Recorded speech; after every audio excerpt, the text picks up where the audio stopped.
Hello students, how are you? Today we are going to cover Ohm's law. Ohm's law. Ohm's law is about relationship between current, potential difference and resistance. Okay students, Ohm's law is about the relationship between current, potential difference and resistance.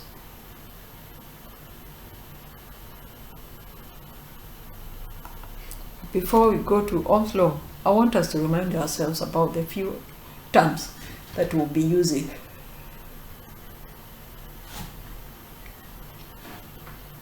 The first term we'll be using often is potential difference. Potential difference.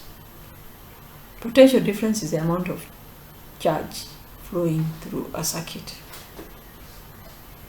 Potential difference is the amount of charge flowing through a circuit.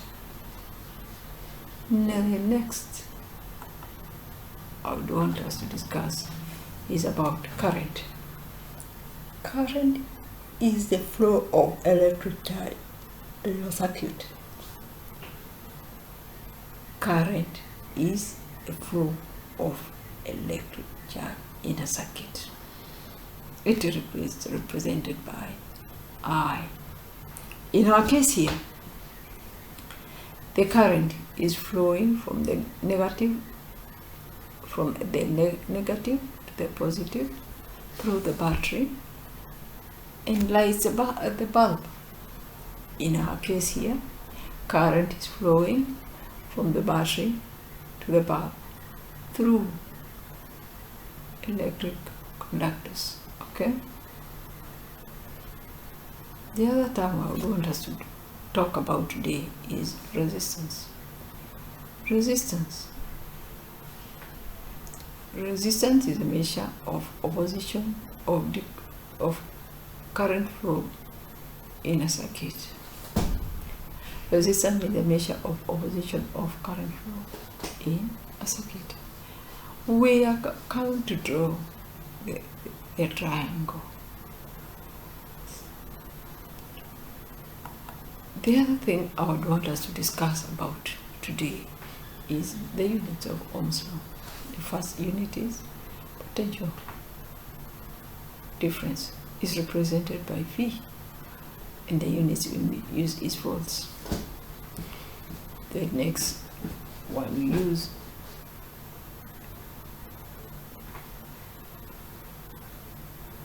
is current, represented by Ohm. And the third one we have is current, represented by amperes. Amperes. Okay?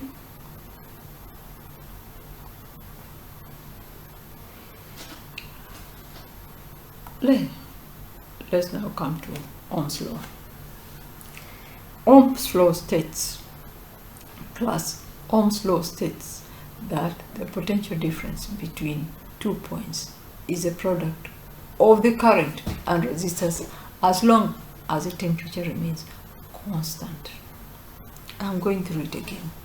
Ohm's law states that the potential difference between 2 points in the product is a product of the current and resistance as long as the temperature remains constant. Okay? Ohm's law can also be explained in a triangle where we introduce our V, I, and R. Okay? So, if we want to remember about the different formulas in Ohm's law, we only need to remember one, which is V equals to IR. If we need to make I the subjects, make sure you have I at the beginning.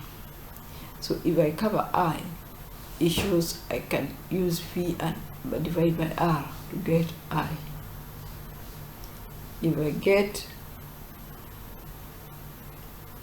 If I have resistance, I can use V over I to measure resistance. Okay, this is all we are going to talk about today. In the next lesson, we are going to do calculations in Ohm's law. Okay.